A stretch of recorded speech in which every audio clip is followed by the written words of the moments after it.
చేస్తుంది అని అడిగిన. ఇలా మీకు అర్థం కాదేమో సార్, దీంట్లో మా ఊర్లే వెంకటయ్య అని ఉండే, ఆయన ఊర్లో ఏతుల వెంకటయ్య కూడా అందరూ ఆయన కథ ఉంది ఇలా అన్నారు. ఏం కథ అని అడిగిన. ఏ లేదయ్యా, ఒకరోజు పొద్దున్నే ఆయన భార్య సర్పంచ్ కాడికి వచ్చింది. ఆయన భార్య సర్పంచ్ కాడికి వచ్చి కంప్లైంట్ చేసింది, మా వెంకటయ్య నన్ను కొట్టిండు, జర పిలిపించి మాట్లాడమని చెప్తే ఆయన పిలిపించిండు పెద్ద మనిషి. ఎందుకు కొట్టి ఏం సంగతి అని అడిగితే,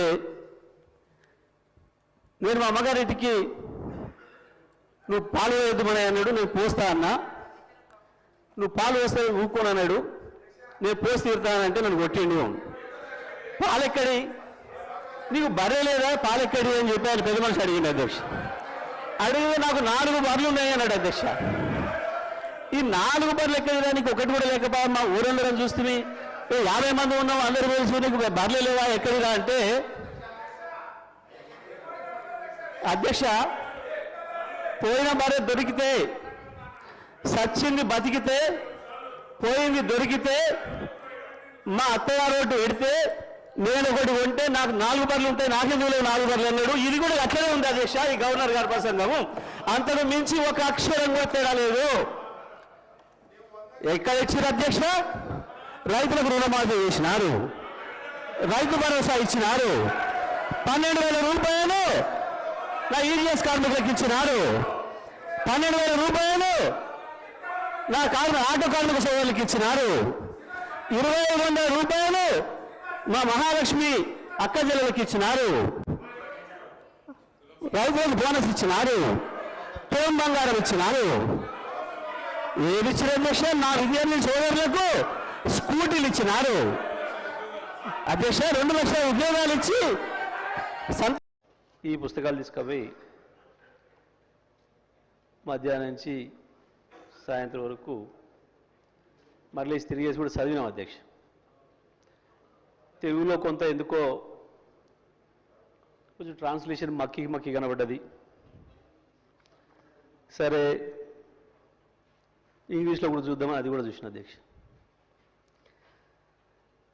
అధ్యక్ష ఈ మధ్యకాలంలో ఏఐ గురించి వెళ్ళి ఎక్కువ మాట్లాడుతున్నారు. సరే ఆ ఏఐ ఏం చేస్తుంది, ప్రపంచాన్ని మూస్తుందా తెలుస్తుందా తర్వాత విషయం, దాని మీద వేరు వేరు అభిప్రాయాలు ఉన్నాయి. కానీ ఇది కేవలం ఆ ఏఐ ద్వారా దాన్ని ఉపయోగించి తయారు చేసిన ప్రసంగంలాగా కనపడ్డది.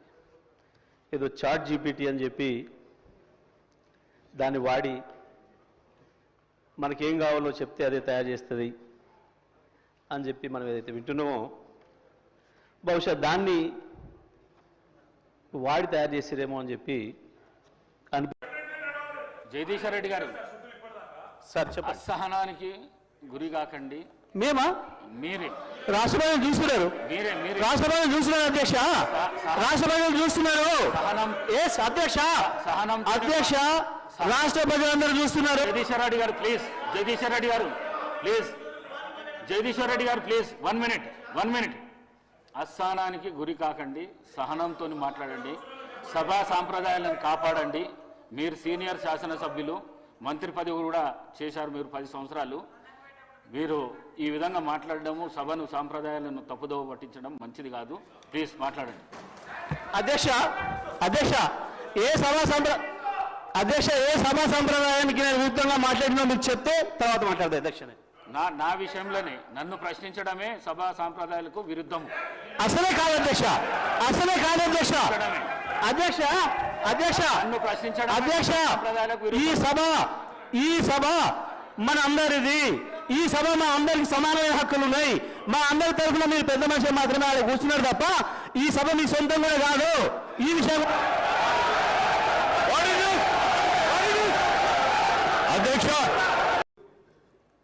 నీళ్ళ గురించి కొట్లాడండి సార్, జర అసెంబ్లీలో మాట్లాడండి సార్ అని అడుగుతున్నారు. నాకు అవకాశం వస్తే మాట్లాడతా అని చెప్పినా, ఇక్కడ మన స్పీకర్ గారు ఇస్తే కదా మాట్లాడాల్సింది మేమని.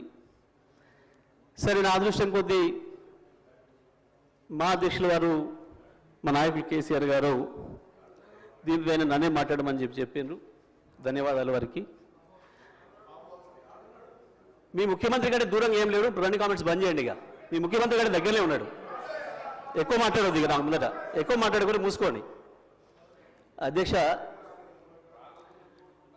మాట్లాడితే ఆ రైతులకే వినిపిద్దాం,